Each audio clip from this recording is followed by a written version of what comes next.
My name is Arnold Missiame. I am Ghanaian, a PhD candidate at the University of Nairobi. Before this workshop, I didn't know how to do blogs. I didn't know how to edit videos for education purposes. But now I can write a blog. I know what goes into it, and I can confidently create a video, an educative video, to communicate my research and get my ideas out there for those who matter.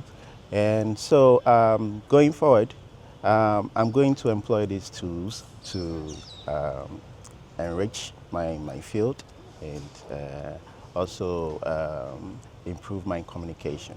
So interacting with the farmers has given me a very refreshing perspective on the grounds, especially farmers from a different environment, a different country.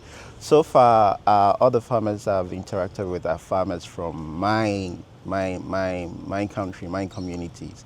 So meeting farmers from different countries, meeting how they work on their farms, the technologies they are using, it's refreshing, and it's gives me this kind of hope that things back home can also improve and can change.